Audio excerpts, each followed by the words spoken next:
Just the fact that I know I'm coming to the ranch creates a sense of calmness. There's a sense of peace, and it's just a great feeling. It can be as simple as a cup of coffee and sitting on the swing. We'll go for a ride and end up at the chapel. Yeah, go down there. Mary and I love to go for a drive and just look at the wildlife, look at nature. Well, a little piece of heaven is the way I would describe this place.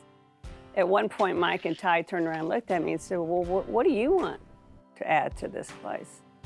And I said, well, I want a little chapel that I was expecting, 4 little benches and maybe a pulpit there.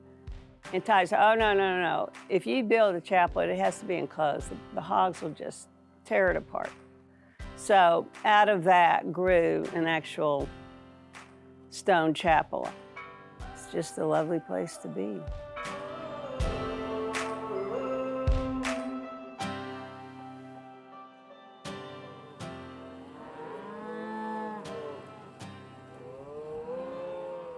It was so obvious the ranch was overgrazed.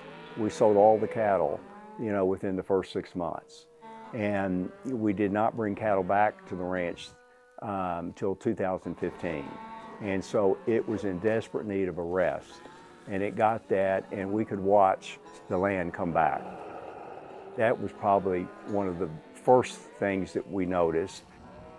We wanted to bring the ranch back to its natural state.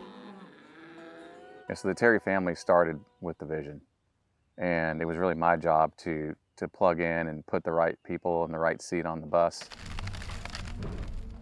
There's habitat management going on just about every day of the year here. Our plan here is to make space more usable. We're doing that real easily using the excavator to come in and grub mesquite and cedar to make habitat better for all species, including people, cattle, and wildlife. We follow all Leopold's tools: axe, cow, plow, fire, and gun, and the creative use of those. I've got a great job. You don't wake up every day going to work. You wake up because you want to go out and make it better.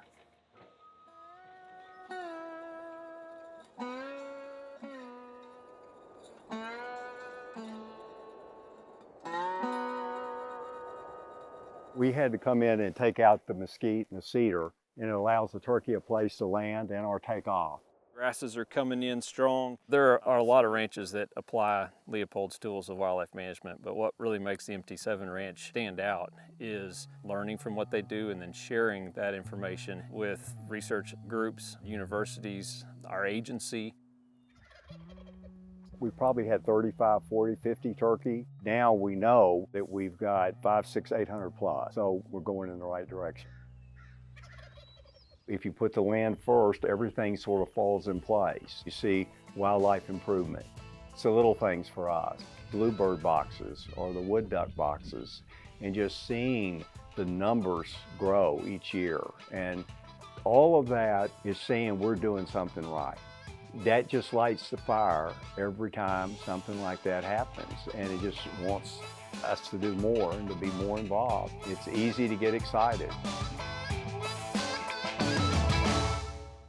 My 20 years of working with ranches, I've never seen a ranch with such an open gate policy. What do you all see right here in front of us? Brock, what do you see? Bluebonnets. Bluebonnets? Cool. These are all native plants here in Texas, particularly where we're at in the rolling plains. This is called... When I'm out here and I see a whole 5th grade class out here on field day. What's in the water, though, that he is pushing across his gills? Oxygen. Oxygen, okay. And I hear that 3 of them caught their first fish that they'd ever caught. That's important. Here we go!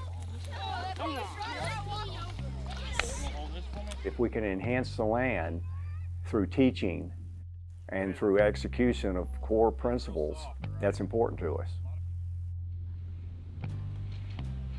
We've had 100 plus interns that work the ranch. It's quite remarkable to see them go on, stay in the ranching field. Yeah, I can't speak highly enough of the intern program here at the MT7 Ranch. It's given me what I needed to get my career started. The impact that MT7 has is much greater than this piece of property, but it really spans throughout the entire state. In a state that's 97, 98% privately owned, they are important as an example to other neighboring landowners or landowners across the state on what can be done and what should be done. The concept of land ethics, to me, is really all about just doing the right thing, and then it all falls in place. You're bringing the land back to its natural state, enhancing the wildlife. It's just all those principles that are important to good land stewardship.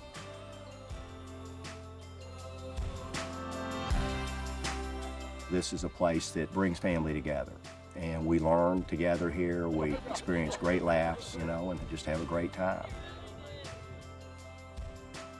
Who knows what tomorrow will offer, but I think you want to be able to look back and say, this is what we started and look what we've done, and hand it off to the next generation and let them keep going and be proud of it.